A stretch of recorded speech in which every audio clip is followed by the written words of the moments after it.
শাহ ওয়ালিউল্লাহ মুহাদ্দিস দেহলভী রহমাতুল্লাহি আলাইহি রুমাল চোখের উপরে ফালাইয়া চেহারা ঢাইকে তিনি বয়ান করতেন। মানুষ দেখতেন না, রুমাল দিয়ে মুখ ঢাইকে বয়ান করতেন। একজন জিজ্ঞেস করলো, হযরত এইভাবে চেহারা ঢাইকা বয়ান করেন কেন? আল্লাহর ওলি কয় কারণ আছে। কয় কারণটা কোয়া লাগবে? আল্লাহর ওলি কয় না, কোয়া যাবে না। কয় না, আমারে কইতে হবে। আল্লাহর ওলি কয় তাহলে তুমি যদি জানতেই চাও আমার রুমালটা তোমার মাথায় দাও, আমার রুমালটা তোমার মাথায় দাও। যেই মাত্র লোকটার মাথার মধ্যে তিনি রুমালটা দিয়া দিলেন, তাকায় দেখে মানুষ একজনও বসা নাই, দুই একজন মানুষ বসা, বাকি সব হলো কেউ কুকুর, কেউ বানর, কেউ শুয়োর, এইভাবে বিভিন্ন আকৃতির মানুষগুলার সামনে বসা। কারণ এই মানুষের মধ্যে যেই হাইওয়ানের বৈশিষ্ট্য আছে, এই মানুষটা ওই হাইওয়ানের রূপ ধরে বসা। নাউজুবিল্লাহ। এজন্যই আল্লাহ পাক কয় আর রহমান আল্লামাল কুরআন খালাকাল ইনসান। আমি আল্লাহ, আমার নবী রহমান, আমার রহমের ভিতরে সবচেয়ে বড় রহম হলো কোরআন শিখাইছি। জোরে কর সুবহানাল্লাহ। আমি আল্লাহর রহমের ভিতরে সবচেয়ে বড় রহম কোরআন দিয়েছি। কোরআন ওলা জিন্দিগি যার ভিতরে থাকবে সে মানুষ। এজন্যই মানুষ সৃষ্টির কথা আল্লাহ পরে নিলেন, কোরআন শিক্ষার কথা আগে আনলেন। যার মধ্যে কোরআনের জিন্দিগি পাওয়া যাবে না, হালাল হারামের জিন্দিগি পাওয়া যাবে না, জায়েজ না জায়েজের কোনো বিধান পাওয়া যাবে না, ওই মানুষটাকে আল্লাহ মানুষ কইতে রাজি না। কি কয়? হাইওয়ান। কি কয়? জানোয়ার। কিসের মতো? আল্লাহ নিজে কয় ওয়ালাকাদ যারানা লিজাহান্নামা কাসীরাম মিনাল জিন্নি ওয়াল ইনস লাহুম কুলুবুল লা ইয়াফকাহুনা বিহা ওয়া লাহুম আ'য়ুনুল লা ইউবসিরুনা বিহা ওয়া লাহুম আযানুল লা ইয়াসমাউনা বিহা উলাইকা কাল আনআম বাল হুম আদাল। রব্বুল আলামিন কয় তোমরা দেখতেছো এদের চোখ আছে, কিন্তু আমি আল্লাহ দেখি চোখ নাই। তোমরা দেখতেছো কান আছে, কিন্তু মূলত কান থাইকাও নাই। দেখতেছো বিবেক আছে, কিন্তু বিবেক থাইকাও নাই। হাইওয়ানেরও চোখ আছে, কান আছে। যেই মানুষগুলা চোখ কান থাকার পরেও হাইওয়ানের মতো চলে, হাইওয়ানের জীবনে হালাল নাই, হারাম নাই। একটা কুকুরের জীবনে জায়েজ নাই, না জায়েজ নাই। কুকুর যা পায় তা খায়, শিয়াল যা পায় তা খায়। মানুষ হয়েও যেই মানুষগুলা যা পায় তা খায়, হালাল হারাম বুঝে না, মানে না, আল্লাহ বলে এদের মধ্যে আর হাইওয়ানের ভিতরে তফাৎ না। আমার উপরে রাগ করেন না, এটা আমি মৌলবি কই না, এটা আল্লাহর কথা। উলাইকা কাল আনআম, উলাইকা কাল আনআম বাল হুম আদাল। আল্লাহ বলে এর চেয়ে নিকৃষ্ট, এর চেয়ে নিকৃষ্ট। হাইওয়ানের ভিতরে সবচেয়ে নিকৃষ্ট হলো কুকুর। হাদিস শরীফে আল্লাহ নবী বলেন আদ-দুনিয়া জিফা ওয়া তালিবুহা কিলাব। দুনিয়া হলো মরা গরু, হালাল হারাম যে মানে না সে দুনিয়াদার। এই দুনিয়াদারের উদাহরণ নবী দিয়েছেন কুকুরের মতো। কুকুরের মতো, কুকুরের মতো কেন? কি জন্য? কই কুকুর মরা গরু পাইলে পরে এই কুকুরের আর হুঁশ থাকে না, মালিক ভুলে যায়। যেই মালিক তারে এত আদর করে খাওয়ায়, এত আদর করে, যেই মালিক তারে পালে, এত মায়া করি, ওই মালিকের কথা কুকুর মরা গরু পাইলে পরে ভুলে যায়। মরা গরুকে 3 ধরনের প্রাণী খায়, মরা গরুকে 3 ধরনের প্রাণী খায়। এক হলো কুকুর, আরেক হলো শকুন, আরেক হলো শিয়াল। এই 3 ধরনের প্রাণী মরা গরু খায়। মরা গরুটা পাইলে পরে সারা দিন ভর শকুনে খায়, রাতের বেলা শিয়াল চলে আসে, শকুন তার গাছের ডালে চলে যায়, সারা রাত ভর শিয়াল খায়। সকাল হওয়া মাত্রই শিয়ালও তার ঠিকানা গর্তে চলে যায়। এরপরে কুকুর লাগাল পায়, কিন্তু কুকুর দেখবেন সে যখন মরা গরুর লাগাল পায় ঠিকানা ভুলে যায়। শিয়ালেও তার ঠিকানা ভুলে নাই। যেই মাত্র রাত শেষ, শিয়াল তার ঠিকানা গর্তে যায়। শকুনেও তার ঠিকানা ভুলে না। যেই মাত্র সন্ধ্যা হয়, শকুন মরা গরু থইয়া গাছের ডালে যায়, ঠিক না? কিন্তু কুকুর যদি মরা গরু পায়, রাত বুঝে না, দিন বুঝে না, ঠিক না? দেখবেন এখন তো মরা গরু কমই দেখা যায়। আগে ছোটবেলা দেখতাম, বিশেষ করে আমার বাড়ি তো সিলেট এলাকার হাওর বেশি। নানার বাড়িতে যাইতাম, গেলে পরে এরকম গরু খুব বেশি মরতো। আর ও শকুনের সাথে খুব ঝগড়া করতাম, আমি শকুনের সাথে খুব ঝগড়া করতাম, যাইয়া শকুনের কাছে গিয়া বাড়াবাড়ি করতাম, শকুনে আমারে দৌড়াইতো, আবার শকুনটা আমি দৌড়াইতাম, এইরকম আসিল। কিন্তু দেখতাম কি সবই ঠিক। কোনো সময় রাত্রে যদি আসছি, রাতের বেলা আসছি, মরা গরুর পাশে আইলে দেখা যায় কুত্তার ব্যবহার যায়, আরে শিয়ালও গেল তার ঠিকানায়, শকুনও গেল ঠিকানায়, কিন্তু কুকুরে এ মরা গরু পাইলে সব শেষ। কোন মালিককে খাওয়াইলো, কোন মালিকে দুধ কলা খাওয়াইলো, কোন মালিকে তারে নিজের হাতে গোসল করাইলো, কোন মালিকে তারে দুধ ভাত খাওয়াইলো, সব বুইলা মরা গরু আছে আর কুত্তা আছে, ঠিক না? এজন্য আল্লাহ নবী রহমতের নবী কয়, যে মানুষটা দুনিয়া পাওয়ার পর মালিক ভুলে যায়, দুনিয়ার রং তামাশা ভোগ বিলাস হালাল হারাম না বুঝা, হারাম টাকা পাওয়ার পরে সুদের টাকা ঘুষের টাকা মানুষকে মাইরা খাওয়ার টাকা পাওয়ার পর যেই মানুষটা আল্লাহকে ভুলে যায়, আল্লাহকে ভুলে যায়, ওই মানুষেরই ভিতরে আর কুকুরের মধ্যে কোনো তফাৎ নাই, ঠিক না? সে তো তখন কোন মালিকে তারে এতদিন পাললো, কোন মালিকে তারে মায়ের পেটে খাওয়াইলো, কোন মালিকে তারে আস্তে আস্তে বড় করলো, কোন মালিকে তারে এত সুন্দর চেহারা দিল, কোন মালিকে তারে এত সুন্দর দাঁত দিল, মায়ের পেট থেকে দুনিয়াতে আসলো, মায়ের পেটে থাকলো, খাবার কেমনে মালিক পৌঁছাইলো, সেই মার গর্ভ থেকে দুনিয়ায় আসার পর কোন মালিক তারে খাওয়ার ব্যবস্থা করলো, কত সুন্দর করে ব্যবস্থা করলো। মায়ের পেটে থাকতে খাইছে এক পথে এক লাইনে, আর মায়ের পেট থেকে দুনিয়ায় আসার পর খাওয়ার লাইন দিয়ে দিছে আল্লাহ দুইটা। মায়ের বুকের দুধ বাচ্চাটা খায়, সেই দুধটা বেশি গরমও নয়, বেশি ঠান্ডাও নয়, ঠিক কিনা?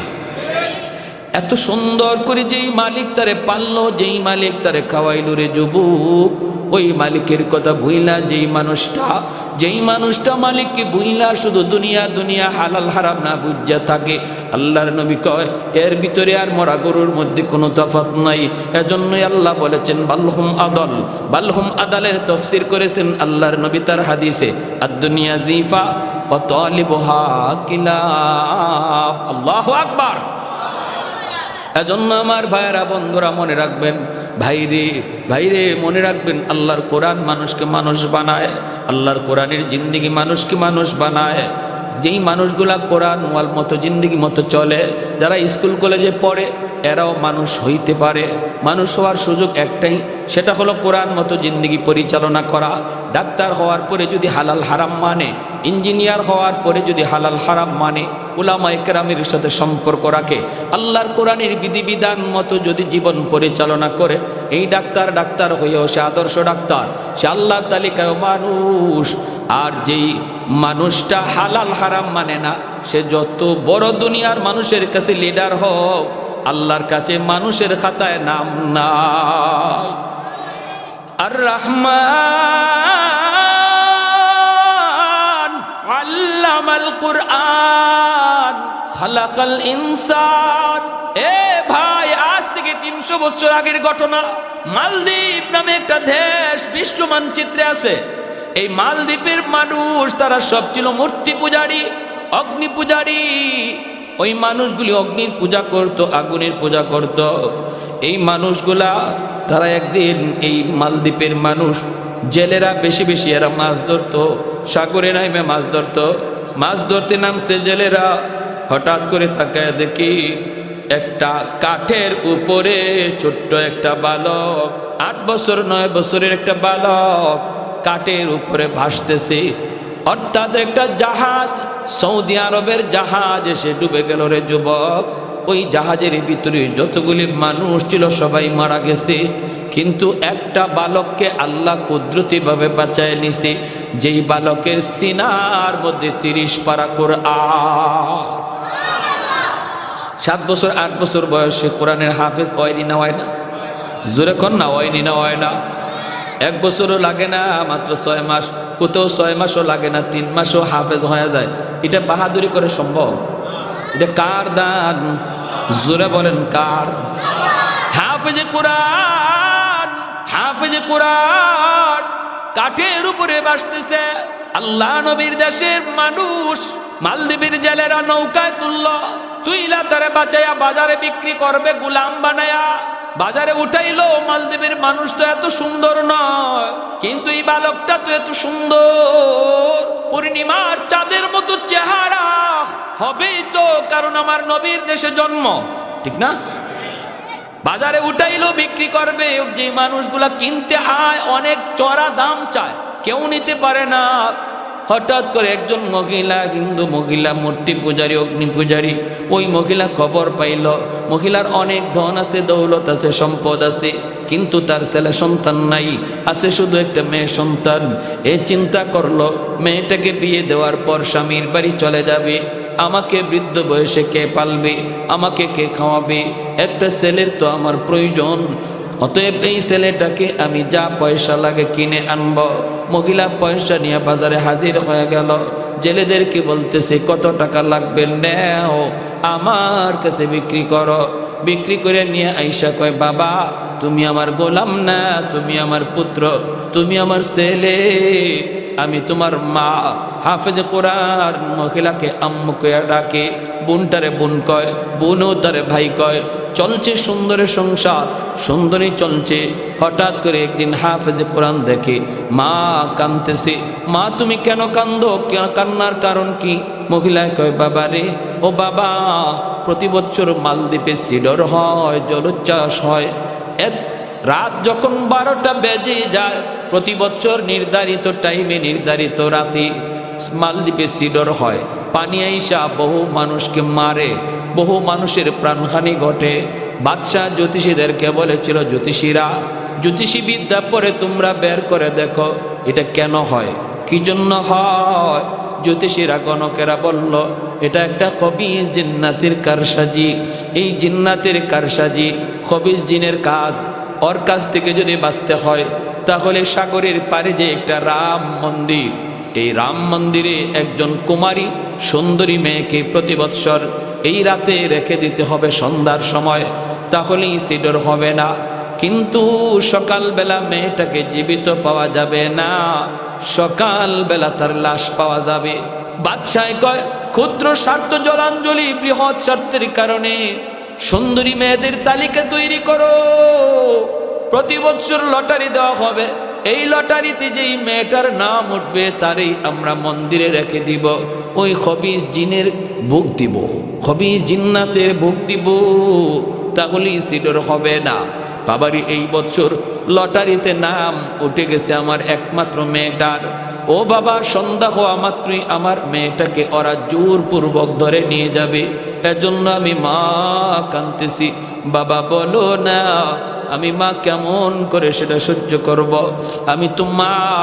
কোনো মা সন্তানের মৃত্যু চোখের সামনে দেখতে পারে না, কোনো বাবা সন্তানের মৃত্যু চোখের সামনে সইতে পারে না। কত মা এমন আছে কয়, মালিক আমার হায়াতটা আমার সন্তানরে দিয়ে দিলাম, তবু আমার সন্তানরে তুমি বাঁচাও। মা হাউমাউ করে কান্দে। হাফেজে কোরআন কয়, মা টেনশন তুমি করো না, সমাধান আমি দেব। আল্লাহু আকবার, জোরে কন। মা তুমি টেনশন করো না, সমাধান আমি দেব। মহিলায় কই, বাবা তুমি আবার কেমন করে দিবা? হাফেজে কোরআন কই, মা আমার বোনটারে নানার বাড়ি পাঠায় দাও। নানার বাড়ি, নানির হাতের পিঠা খাক। আর বোনের জামা কাপড় পরাইয়া আমাকে মেয়ে লোক বানাইয়া পালঙের উপর বসায় রাখো। ওরা আমাকে মেয়ে লোক মনে করে নিয়ে যাক, মন্দিরে রেখে দুক, এরপরে আমি বুঝবো আর জিনে বুঝবে। আল্লাহু আকবার। খবিস জিনের কত বড় শক্তি আমি দেখব।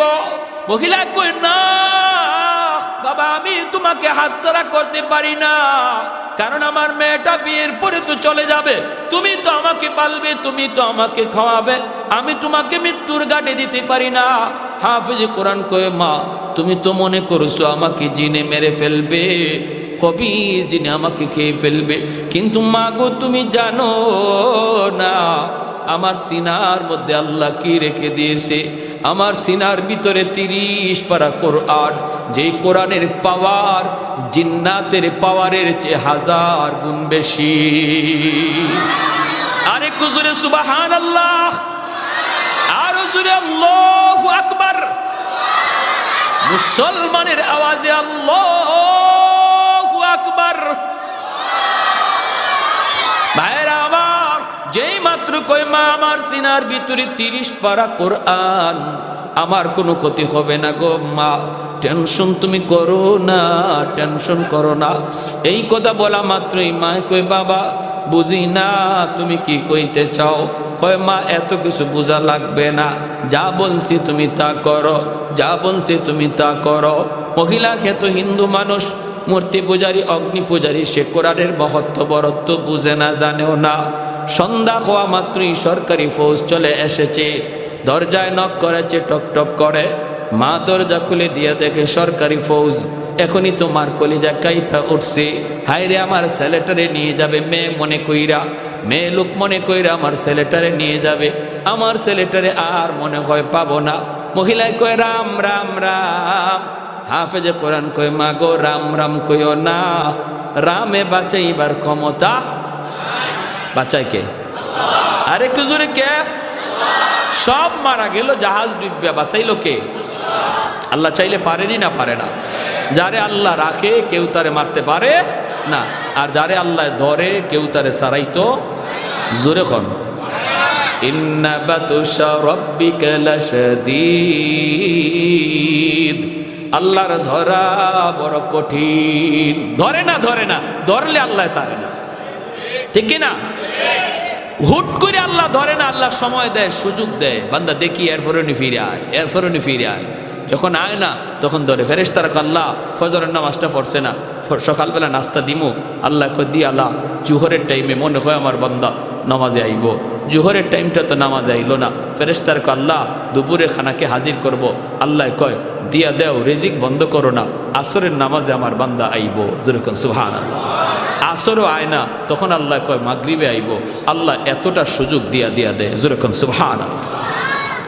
আলা কুল্লা ইয়াউমিন ওয়াল আরদা ইস্তাজিলু রাব্বাহু। জমিন কয় মালিক দাবায় দেই।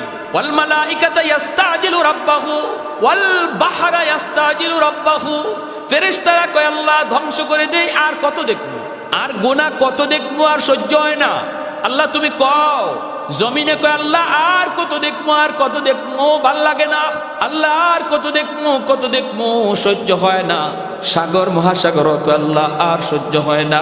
আমি এই বঙ্গোপসাগরের পারে আইসা কক্সবাজারের সমুদ্র সৈকতে তোমার কুদরত দেইখা সুবহানাল্লাহ জিকির করব।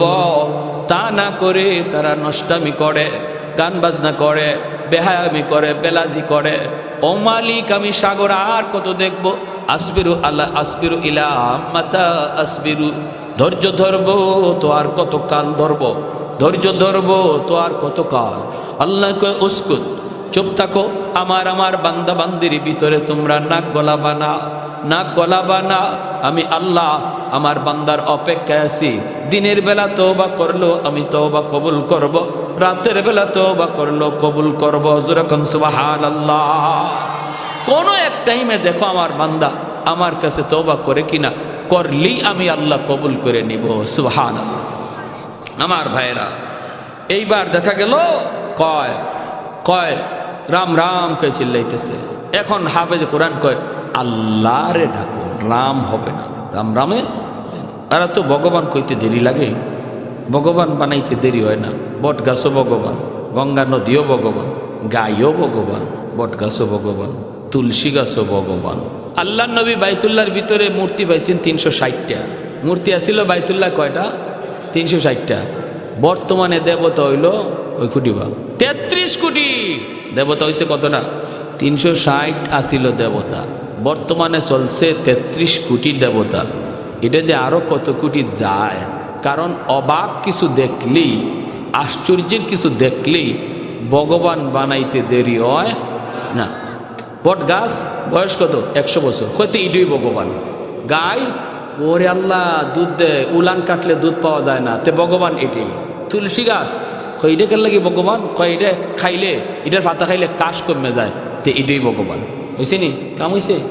উসমান হারুনি ইনি গেছেন খাদেম লইয়া, শীতের দিন প্রচণ্ড শীত, উনি অজু করবে, ওই অবস্থায় দেখতেছে কি যে পানিটা, অজুর পানিটা একটু গরম করবে উসমান হারুনি। তখন খাদেমকে বলতেছে বাবা দেখতো একটু আগুন নি পাওয়া যায়, আমি একটু অজুর পানিটা গরম করব। তো খাদেম যায় পাইছে আগুন, কিন্তু আগুনের পাশে মানুষজন আগুনের পূজা করে। উনি গিয়া কয় ভাই একটু আগুন দিবা? ওই লোকগুলা কয় না, আমরা আগুনের পূজা করি, আমরা কোনো মুসলমানরা আগুন দিতে পারি না। খাদেম আইসা কয় হুজুর এরা আগুন দিবে না। কেন? কয় ওরা আগুনের পূজা করে, এজন্য আগুন আমাগরে দিবে না। উসমান হারুনি তিনি খাজা মঈনুদ্দিন চিশতি রহমতুল্লাহি আলাইহির উস্তাদ, তিনি চলে গেছেন, গিয়া বলতেছে ভাই একটু আগুন দাও না। কয় না, বললাম তো দিব না। কেন? কয় আমরা আগুনের পূজা করি। কেন? কয় আগুনের পূজা করি এজন্য আমাদের বাপ দাদাও করছে। কেন করছে? কয় যা শুনছি আগুনের পূজা করলে মরণের পরে আগুন জ্বালাবে না, আগুনে একটু মায়া করবে, এজন্য আমরা দুনিয়াতে আগুনের পূজা করি। উসমান হারুনিকে ভালো কথা, মরার পরে যদি আগুনে তোমাদেরকে মায়া করে পূজা করলে তাহলে তো পূজা করতায় আরও বেশি করে করো, তবে একটু টেস্ট করে দেখো না তোমাদের পূজা এই মূর্তি কবুল করতেছে কি না করতেছে না, সে কি তোমাদের পূজার উপরে সন্তুষ্ট না অসন্তুষ্ট, এটা একটু টেস্ট করে দেখো। দুনিয়াতে মূর্তি পূজারীরা কয়, আগুন পূজারীরা কয়, এটা আবার কেমনে? উসমান হারুনি কয় আঙ্গুলটা আগুনের মধ্যে দিয়া দেখো আঙ্গুল জ্বালায় কিনা, যদি আঙ্গুলটা না জ্বালায় তাহলে বুঝবা তোমাদের উপরে আগুন সন্তুষ্ট, মরণের পরেও জ্বালাবে না। আর যদি দুনিয়াতে আঙ্গুল জ্বালায় তাহলে বুঝবা এই পূজায় কাম হইতেছে না, মরার পরে আঙ্গুল না খালি পুরা বডি জ্বালায় সার করবো। এই অগ্নি পূজারীরা কই রে মৌলবি তো বড় চালাকরি, আইসা আমার ঘরে আগুন দিয়ে জ্বালাইতো। কয় মিয়া আগুনের অভ্যাসই তো জ্বালানো, আগুনের মধ্যে যা দেয় তাই তো জ্বলে, আগুনের স্বভাবটাই তো জ্বালানো। উসমান হারুনি কয় না, আগুনের স্বভাব জ্বালানি না, আগুন তার মালিকের কথায় চলে, মালিক যদি ইশারা দেয় জ্বালায়, যদি ইশারা না দেয় জ্বালায় না। এজন্য ইব্রাহিম খলিলকে জানায় নাই, মুসা কালিমুল্লাহকে তুর পাহাড়ে জ্বালায় নাই। অগ্নি পূজারীরা কয় মিয়া মুসা ইব্রাহিম বুঝি না, তুমি কিছু পারবাইনি দেখাও, আমরা যা দেখি আগুনে জ্বালায় না, আগুনে জ্বালায়।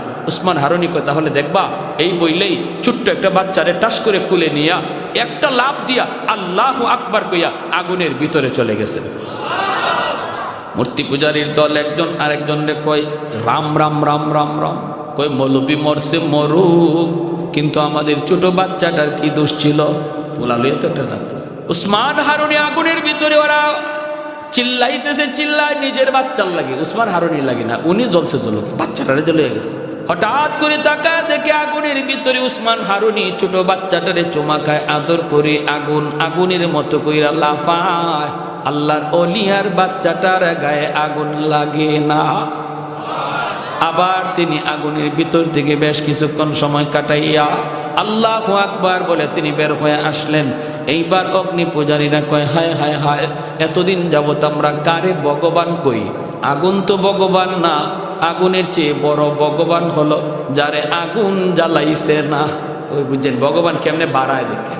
এখন উসমান হারুনিরে সেজদা দেওয়া শুরু করছে, কয় আপনিই ভগবান, আগুনে আপনারা জ্বালাইছেন আপনি। উসমান হারুনি লাঠি লইয়া, জাহিলের জাহিল, তোমরা তো দেখলেই ভগবান কইতে দেরি। আরে আমার যে আগুন জ্বালাইছে না, এটা আমার কোনো কৃতিত্ব আর বাহাদুরি না। আমি যেই মালিককে মালিক কয়ে ডাকি, আমি যেই মালিকের পূজা করি, গুণগান গাই, এই মালিকের যদি ইবাদত বন্দিগি তোমরা করো আর তারে চিনো আর তারে মানো, তাহলে আগুন তোমরারেও জ্বালাবে না, সাথে সাথে সব কালেমা পরে মুসলমান হয়ে গেল। ভাইয়েরা আমার, মহিলায় কয় রাম রাম, হাফেজে কোরআন কয় না, চিল্লায় না। এরপরে সরকারি ফৌজগুলি ভিতরে ঢুইকা চেহারা দেখা কয় হায় রে এত সুন্দর মেয়েটা, আজ আমরা এই মেয়েটাকে জিন্নাতের ভোগ বানাবো, রাম মন্দিরে রেখে দিব। হায় হায় হায়, হাফেজে কোরআনকে নিতে চায়। ভাইয়েরা বন্ধুরা, সে বলতেছে আমাকে ধরা লাগবে না, আমাকে টান দিতে হবে না, জোর জবরদস্তি করতে হবে না, আমি নিজেই মন্দিরে যাব। এই বইলে সে রওনা দিল। বলুন তো, মেয়ে লোকের পোশাক পইরা যে বসা, সে কি মেয়ে লোক নাকি ছেলে? ছেলে। সরকারি সৈন্যরা কয় মেয়ে, এটা মনে করে নিতেছে, ভালো কথা। মন্দিরে রাখছে, রাখে চলে আসছে, সকালবেলা গেলে লাশ আনবে।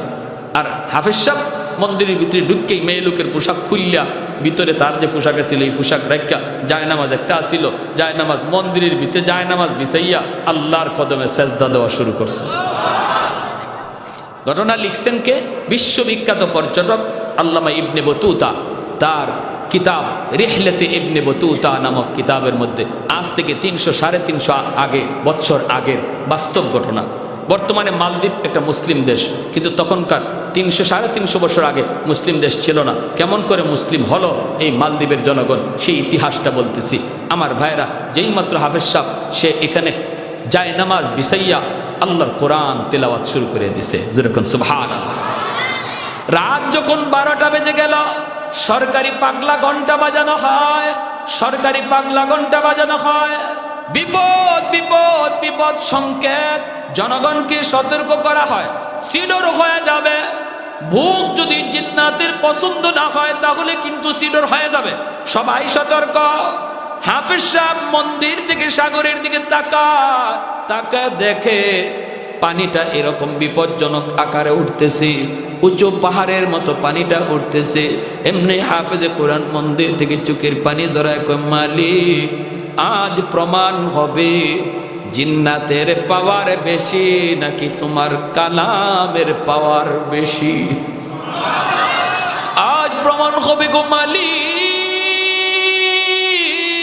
জিন্নাতের পাওয়ার বেশি, ওই পানি আর সিডরের পাওয়ার বেশি নাকি কোরআনের পাওয়ার বেশি।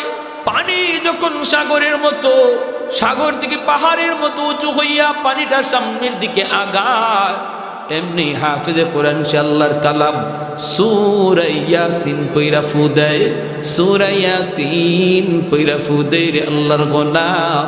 সূরাতুল ইয়াসিন হলো কোরআনের হৃৎপিণ্ড, সূরাতুল ইয়াসিন হলো কোরআনের হৃৎপিণ্ড। এই সূরার অনেক দাম, অনেক দাম। এই সূরা পইরা যখন ফু দেয়, আল্লাহ পাক এই ফুটাকে অ্যাটম বোমার মতো শক্তিশালী বানাইয়া পানির বিপরীতে আল্লাহ পাঠায় দেয়। সাগরের মাঝামাঝিতে যা আক্রমণ করে, পানিটা আবার পানির মধ্যে দেবে যায়, সিডুর আর হয় না। সাগরের মধ্যে পানিটা আবার নিস্তেজ হয়ে যায়। সকালবেলা তারা গেছে লাশ আনার জন্য, সকালবেলা গেছে লাশ আনার জন্য, যা দেখে লাশের কোনো বংশ নাই, বরং মন্দিরের ভিতরে একজন হাফেজে কোরআন কোরআন তেলাওয়াত করতেছে। সরকারি ফৌজরা যে কই লাশ কই, হাফেজ সাহেব কই লাশ কোথায় পাবা? কয় কেন, গত রাত যে আমরা মেয়েটারে আনলাম। কয় গত রাত তোমরা মেয়ে লোকরে আনো নাই, কারে আনছি? কয় আমারই আনছ। সবগুলো বড় বড় কই কি কষ্ট, আমরা আনলাম মেয়ে মানুষ, তুমি ছেলে মানুষ। কারে বলো, আমি আমার বোনের কাপড় চোপড় ফইরা মেয়ে লোক সাহায্যে বসা আসিলাম। হয়তো তুমি বসা আসিলা মন্দিরে, তুমি আসিলা? বলে হ্যাঁ মন্দিরে আমি ছিলাম। কত সিডরও হলো না, তুমিও মরলা না, সিডরও হলো না, তুমিও মরলা না। ঘটনা কি? হাফেজে কোরআন কয়, তোমরা কি মনে করেছো আমাকে জিন্নাত মেরে ফেলবে? তোমরা তো কেউ জানো না আমার সিনার ভিতরে আল্লাহ কি পরিমাণ পাওয়ার রেখে দিয়েছে। 30 পারা কোরআন, ওই কোরআনের পাওয়ার সিডর আর জিন্নাতের পাওয়ারের চেয়ে 1000 গুণ বেশি। আমি 30 পারা কোরআন পড়া লাগে নাই, শুধুমাত্র সূরা ইয়াসিন পড়ছি রে। ইয়াসিনের পাওয়ারটাকে আল্লাহ পাক এত বড় বানাইয়া সিডরের মোকাবেলায় পাঠাইছে। পানি জায়গায় দেবে গেছে, সিডর হয় নাই। সাথে সাথে এই খবর বাদশার কানে চলে গেল। বাদশাহ মন্ত্রী পরিষদ লইয়া মন্দিরে হাজির। হাফেজে কোরআনের সাথে দেখা করে, বাবা কি কও একটু ভালো করে বলো। হাফেজ সাহেব যখন তার বাস্তব ঘটনাগুলি সব শোনায় দিল, বাদশার চোখ দিয়ে দর দর করে পানি পড়ে। বাদশাহ কয়, হাফেজে কোরআন, ও আল্লাহ কালামের হাফিজ রে, এতদিন পর্যন্ত আমরা অন্ধকার ধর্মে ছিলাম, আমরা তো আল্লাহ চিনি নাই, মালিক চিনি নাই। আজ তুমি আইসা আমাদের কোরআনের পরিচয় শিখাইয়া দিছ, কোরআনের পরিচিতি আমাদেরকে জানাইছ। তবে আমার ইচ্ছা, মনের ইচ্ছা হলো আগামী বৎসর আমি নিজের চোখে কোরআনের পাওয়ারটা দেখতে চাই। যদি এমনই হয় তাহলে কথা দিলাম, আমি বাদশা শুধু না, মন্ত্রী পরিষদ জনগণ লইয়া একসাথে তোমার হাতে কালেমা পড়ে মুসলমান হব। আগামী বছর এই দিনে আবারও তারে মন্দিরে রেখে দেওয়া হয়, সিডর হবে। আবারও সে এরকম কোরআন পয়রা ফু দেয়। আল্লাহ পাক কোরআনের পাওয়ার বাদশারে দেখাইলেন, মন্ত্রী পরিষদরে দেখাইলেন, জনগণরে দেখাইলেন। সবাই এক বাক্যে তখন হাফেজ সাহেবের হাতে হাত রেখে কালেমা পরে মুসলমান হয়েছে। সেই দিন থেকে মালদ্বীপের ইতিহাস হলো বদলে গেল, মানচিত্র বদলে গেল, ধর্মের পরিচিতি বদলে গেল। আজ বিশ্ব মানচিত্রে মালদ্বীপ হলো একটা ইসলামী রাষ্ট্র, একজন হাফেজে কোরআনের খাতিরে। আরেক হুজুর এখন সুবহানাল্লাহ। এ ভাই মনে রাখবা, কোরআনের হাফেজের বাপ মাকে আল্লাহ পাক হাসরের মাঠে ডাক দিয়া কইব, কই আমার কোরআনের হাফেজের বাপ মা? আমি আল্লাহ নূরের মুকুট লইয়া বসা, নূরের মুকুট লইয়া আল্লাহ পাক বসা থাকবে। দুনিয়াতে আজকে উস্তাদগণ তাদেরকে পাগড়ি মাথায় দিয়ে দিবে, কিন্তু আমরা যারা পাগড়ি দেব বাচ্চাদেরকে, এই বাচ্চাগুলির বাপ মার চেহারার দিকে আল্লাহর মায়ার নজর। কারণ দুনিয়ার জগতে তার বাপ মা কত কথা শোনা লাগছে, মানুষজন তারে বাধা দিছে, কতজনে কত কথা বলছে, না মাদ্রাসায় পড়ায় না, মাদ্রাসায় পড়লে খাইবে কেমনে, চলবে কেমনে, সংসার পালবে কেমনে, বউ পালবে কেমনে, কত কত কথা, কত কথা। সমাজের মানুষ চলতেছিল একদিকে স্রোতের তালে তালে স্কুল কলেজ ভার্সিটির দিকে, কিন্তু যেই হাফেজ কোরআনের বাপ মা স্রোতের তালে তালে চলে নাই, স্রোতের উল্টা দিকে চলছে আমার আল্লাহকে খুশি করার জন্য। ওই বাপ মার চেহারার দিকে আল্লাহ মায়ার নজরে তাকায়। কিয়ামতের ময়দানে আল্লাহ পাক এরকম একটা পাগড়ি লইয়া দাঁড়ায় থাকবে আর বলবে, আসো দুনিয়াতে তোমাদের সন্তানের মাথায় পাগড়ি পরাইছে মানুষ, আজ হাসরের মাঠে পাগড়ি পরাবো তোমরা বাপ মার মাথায় আমি আল্লাহ নিজে। মান করা আল কুরআন ওয়া আমিলা বিমা ফিহি উলবিসা ওয়ালিদাহু তাজান ইয়াউমাল কিয়ামা। এজন্য ধন্য ওই বাপ মা, যেই বাপ মার সন্তান আজকে পাগড়ি নিবে, ধন্য ওই দাদা, ধন্য ওই দাদি, যেই দাদা দাদির নাতিটা আজকে পাগড়ি নিবে। ভাইরে, এজন্য মনে রাখবা, সন্তান কিন্তু রেখে যাব আমি আপনি কবরে। এই সন্তান যদি সদকায়ে জারিয়া হয়, সে যদি হাফেজ হয়, আলেম হয়, কিয়ামত পর্যন্ত তার দ্বারা হাফেজ হবে, আলেম হবে। আমার গুনার কারণে যদি আমি কবরে শাস্তি পাই, আমার আওলাদের খাতিরে আল্লাহ কবরকে জান্নাতের বাগান বানাবে। ছোট বাচ্চাটা বাবার কবরের পাশে গিয়ে ইয়াসিন তেলাওয়াত করে, ছোট বাচ্চাটা দাদার কবরের পাশে গিয়ে ইয়াসিন তেলাওয়াত করে, আল্লাহ পাক কবরের আযাব মাফ করে জান্নাতের বাগান বানায়। আর যদি সন্তানটারে তুমি দিন না শিখাও, বাবার কবরের পাশ দিয়া গান গায়া গায়া চলে যাবে, মোটো দিলের মধ্যে লাগবে না। আমার সন্তান আমার কবরের পাশে গান গাইবে না তেলাওয়াত করবে, সিদ্ধান্ত নিবে বাপ মা। জোরে কোন ঠিক না? সিদ্ধান্ত নেবে বাপ মা। বাপ মার সিদ্ধান্ত যদি সঠিক হয়, সন্তান মা বাবার কবরের পাশে ইয়াসিন তেলাওয়াত করবে। বাপ মার সিদ্ধান্ত যদি রং হয়, বন্ধু বান্ধব নিয়ে গান গায়া মোবাইল টিপে টিপে চলে যাবে, পাশেই বাবার কবর, মায়ের কবর একটু দিলে বাঁচবে না। ভাইরে, এমন সন্তান দুনিয়ায় রাখার কোনো অর্থ নাই। সন্তান দুনিয়াতে জন্ম দেওয়ার, সন্তান দুনিয়াতে রেখে যাওয়ার, বাপ মার জন্য বহুত বড় সম্পদ হওয়া চাই সদকায়ে জারিয়া। আমি আমার গুনার কারণে আটকা পড়ে গেল, সন্তানের উসিলায় যেন আল্লাহ মাফ করে দেয়। ঠিক কিনা? জোরে কোন, আরো জোরে কোন, ঠিক কিনা? প্যারে হাজিরিন, এজন্য আর লম্বা করতে পারলাম না। প্রত্যেকে আমরা এই খেয়াল রাখবো, আমার আওলাদ যেন